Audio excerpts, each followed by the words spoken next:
What's the purpose of Thames Down Transport? To provide a bus service or to make a profit?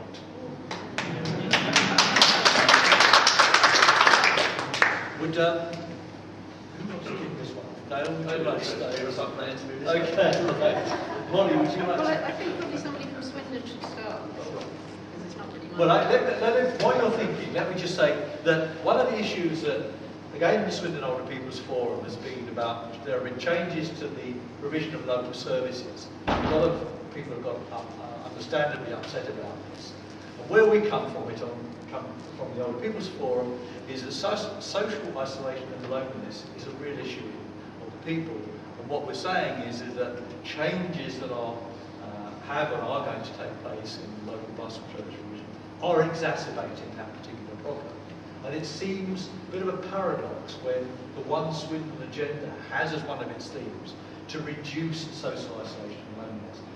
So that's an issue where we're looking at it from a transport, from older people's perspective. Transport changes have actually certainly exacerbated that particular issue.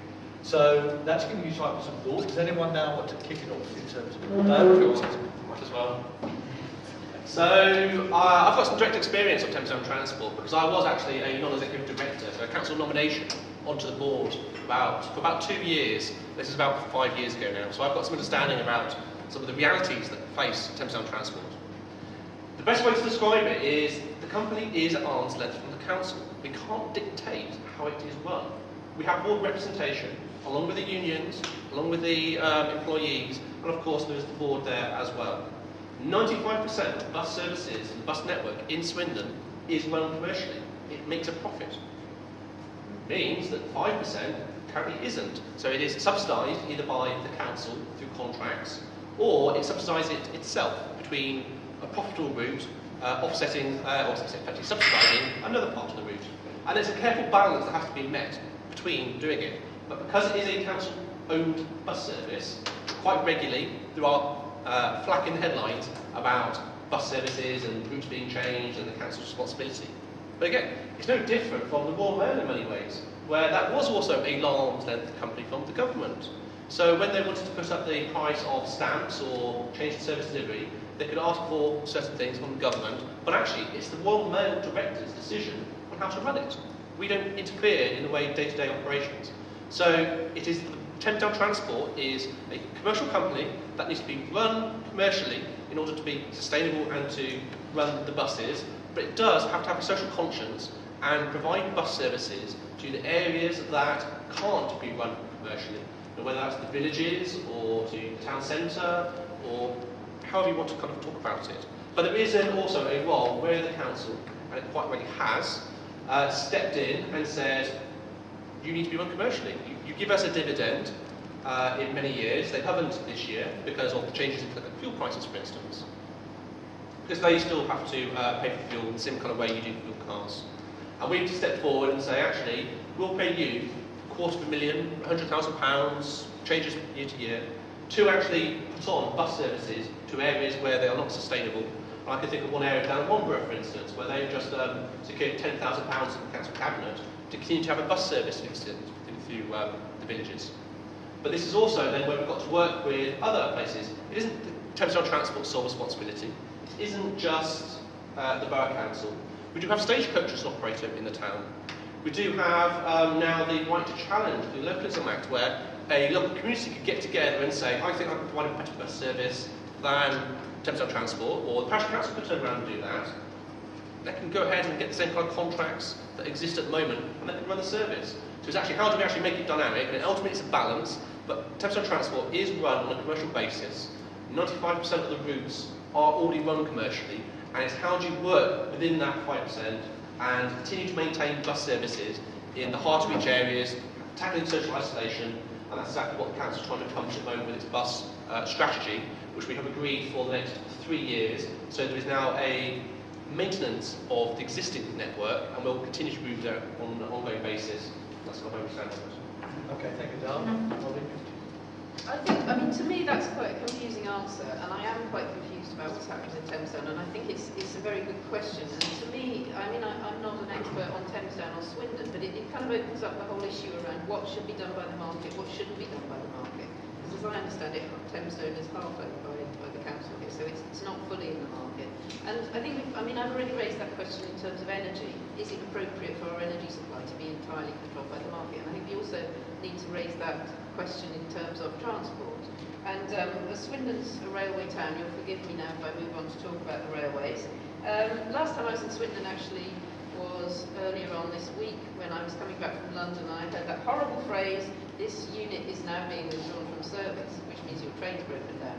And I had to get back for a council meeting, and so we all kind of ended up outside the front of the station, and in the end we decided we'd share a taxi back to Stroud because it was obviously quicker and probably not going to cost us more, certainly save us heartache and all being late and so on. So anyway, this is just a story to say I think the First Great Western service is really poor, and that's because the franchising system is completely broken. So First Great Western got an extra 2 years on their franchise without competition with anybody. So there isn't genuine competition in terms of running the railways. And I wanted to say this because I've got a petition on the Downing Street website to bring the franchise back into public ownership when it runs out at the end of those 2 years. So please sign it. Thank you. I have a question for one. Can I make a comment? I mean, Come on. the rails was dreadful on Tuesday. There's a guy I travelled to work with on a wheelchair. He was stuck in a wheelchair for 2.5 hours, and they wouldn't give him a taxi to get him home. That is the type of service we have First Great Western. But I think going back to the local bus provision, I think Dale's right, and from the older people's perspective, again, forgive me for saying it, what we have been proposing for a few months now was that rather than have these cliff edges and suddenly have these things about, let's have a transport forum where we can actually debate about all these, because this is something which goes across all of the age groups, whether you're old, whether you're young. It is a topic which we're proposing. It's a good one to have a forum, so you can have dialogue about what is required within the town, within the borough. So that's my plan. The other question we have in relation to transport is one which is from Jerry Spanner. Is Jeremy here? Jeremy, do you want to? Can you remember it, or do you want me to read it out? Read it out. Okay, fine. Given the planned expansion of Swindon's population, is enough being done to break the link between population growth and the number of car journeys? So this one is specifically on cars usage. Anyone want to? Can I just say a final word about Thamesdown? The key phrase for me is consultation, and I think the point made about the cliff edge is a very important one. But I was glad to see that in the debate that we had about rural bus services, after a very vexed start, there was a good degree of consultation which resulted in the preservation of an important service for the rural part of the borough. But moving on then to cars, Swindon's a very interesting place, as ever. Car patterns, as I understand them in the town during rush hour, in the morning and the afternoon, are very balanced actually in terms of the number of vehicles that are leaving the town and the number of vehicles that are coming in. There's quite a balance between the two. However, there is no doubt that with increased growth and a lack of an infrastructure to match that growth, congestion has increased. I can think of parts of my constituency where, particularly in West Swindon, where there are growing problems in terms of accessibility to Junction 16, and of course problems around the junctions themselves. And at Junction 15 as well, there are particular issues about tailbacks and then rat running, which causes problems for all the surrounding areas. I think that it would be rather foolish of me to say that somehow there's a magic formula that can break the link between population growth and car use, because there will always be an element of our population who will have to travel to work and travel sometimes some distance to do that. However, having said that, I firmly believe that there is much more that we can do within Swindon to look at ways in which we can either redevelop or bring into use what is brownfield land for the purposes of housing, bringing people closer to the town centre and closer to places of work. I think there are opportunities to do that. I think there are opportunities as well to improve the infrastructure within the town itself, and in particular to improve accessibility for those people living in the newly developed parts of the north of Swindon and the town centre, to bring the town together in a more cohesive way. You know, we've got lots of vibrant communities in Swindon, but having the overview that I do as the MP for the south part of the borough, it never ceases to amaze me how one part of my residents in one part of my constituency have never been to the other parts. You know, it never ceases to amaze me. But the reasons are, I think, not just the way in which we live now, but also bound up by the fact that the infrastructure in the town has developed in a shall I say, a less coordinated way than perhaps we saw with the new town corporations in other parts of the country. You know, one of the joys about Swindon is that we are a very diverse community, but that has led to an ad hoc development of our infrastructure. I think that breaking the link is not something that, frankly, policymakers should be trying to do in some sort of dirigiste way.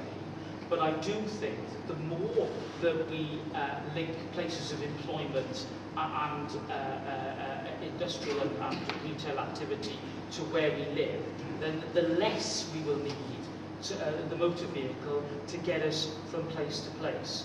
And it's really tied up with Simon's question about public transport, and it's also tied up as well with alternative means of transport. I'm glad to see that there's more investment in cycleways, in alternative ways of getting around Swindon, which in particular will link up West Swindon more effectively with the town centre.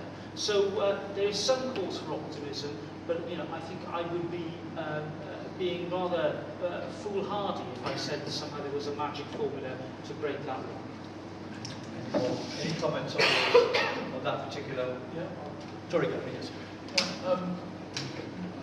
It's interesting, that question, because this morning I was looking at the outline planning application for the development of the eastern villages, and the way that seems to be presented was just the first around South Marsden, and there'll be others that follow.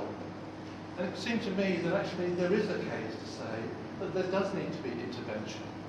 That actually, if you allow piecemeal development to take place, you don't then create the infrastructure that says, how do you generate alternatives to dependency on the car for people who are going to live? I don't know, they'll probably tell you exactly how many people it's now planned that will live out in this great new development to the east of Swindon. But it's going to be a huge number of people, and where will be the economic hub that services that? It will be the centre of Swindon. And how will the people be moving to and from? And if you look at that in a piecemeal way, you will fail to take the opportunity to create alternatives. So you need to see it as a whole and see how it can be joined together. And I know that's part of the overall ambition, but the challenge is, how do you then deliver that with a private sector development programme that actually individual developers taking on different parts and components? It has to be part of a master plan, and that master plan, I think, has to be led by government, local government and national government, that actually sets the framework that says this is actually how you're going to have to do it. If you're going to have that scale of development, you have to actually accept that you're going to have to do it in these sorts of ways. So I think there is a case to say we do need intervention in the market. We can't just leave it up to the private sector to come forward with their proposals. Thank you, Darren.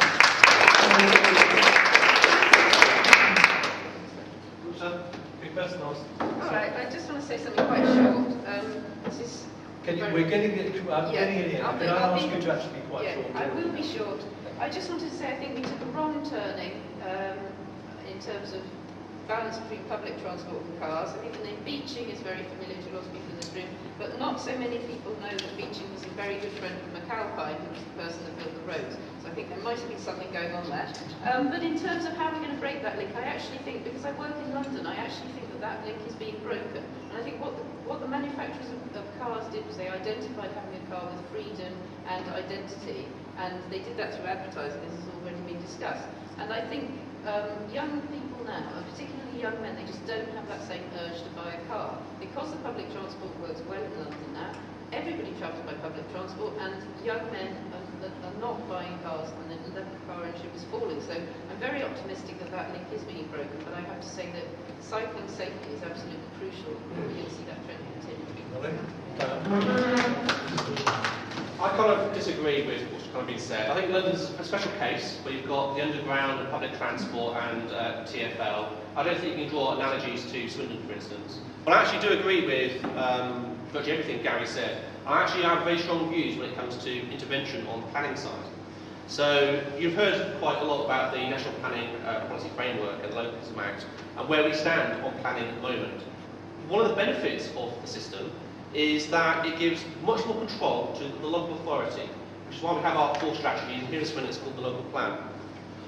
But what we, as I'll just do this within good terms for you all. That's the very top level that sets out, this is where we think housing should be, and the roads and the schools and those kind of aspects. But it is such a high level that a developer can come along and say, I want to do 2,000 houses here instead of 1,000 houses as in your local plan. And we can only put forward reasons that says, no, you can't do that because. And actually, the way it's actually being introduced at the moment is that we're actually going forward with our examination of effectively a public inquiry, where a planning inspector will sit as judge and jury to decide whether Swindon's ideal of what it wants to see happen is what should happen. And he's already kind of said that he wants to see an extra 7,000 houses and various other changes. And that's where we kind of need to all get behind the council and actually say, no, the local plan that we would say in Swindon, which has been consulted on for the last 12 months, has gone to full council, and all 57 councillors have voted for it as it stands. That's what we kind of need to deliver. But where we've got difference on approaches to other local authorities is we've gone the next level down. So this is where we use something called a supplementary planning document that sets out the detail of what it actually means to have housing in a particular area. And for the last 2 years, we've been working with places like South Marston Parish Council to actually say, if you need to take 2,000 houses, what does it mean to your village? You can have your community hall, which public space should we protect? Where should the schools kind of go on this? And that's the work that has actually been undertaken and was actually consulted on in public over the summer for a 10-week period and actually finished in September. So we actually have a set of rules and guidance that a developer will have to meet in order to get a planning application through. I think that's the kind of right direction of where we take the planning system, and it's local council and local residents and parishes to work on those lines. And I actually think, yes, on the new communities, we are actually doing an awful lot to actually centre housing near schools, with the leisure facilities and the employment areas to actually have jobs. Because we want to see a jobs-led growth in Swindon, not a housing-led growth. I think that's a key change from what happened 10, 20, 30 years ago, where we kind of built houses and thought the jobs would kind of come alongside it. And luckily we have been like that. But we want to change it around. That's where the intervention kind of comes into it, with public transport and other aspects. The big problem I think Swindon faces is actually around infrastructure and deliverability. But more importantly, it's about the existing areas of the roads. If you try and get from Stratton to, say, Lawn, you have to go through the town centre as a way to drive through it. I think that's where a lot of the car journeys and those kind of aspects do actually happen. It's not just to the town centre, but to get from one side of the town to the other, you've got no choice but to drive through the town centre or to use Great Western Way, which is why you get pinch points at bridges, for instance, and that's what we're trying to make changes. We've had government money for it, the council's putting some money in it, trying to solve those kind of problems and ease congestion in many ways. So I think in the new communities, yes, the lessons have been learned of previous years, particularly in the northern sector on parking, for instance. We are moving forward in a good place, I think. I just hope that the planning inspector and the government back us on that. And I'm sure we've been having these conversations with both Robert and Justin Tomlinson, who's the North Swindon MP, fully supportive of the approach we're taking. But how do we actually solve the existing problems is the real challenge, where it's Thames Down Drive. I'm sure Robert could talk to you afterwards about some of the work that's taking place around Swindon's case for the funding to do the Thames Down Extension Road from the Chancellor. So we'll see what happens on these kind of things. But I think that's where the nub of the problem is. It's not necessarily the new communities where we can plan ahead, we can put the regulations in place, which developers will find really hard to have the wiggle room to set on our terms, not on their terms. And actually, it's the existing communities, and how do we sort out town centre routes and our existing areas is the real challenge that we face and how we get money for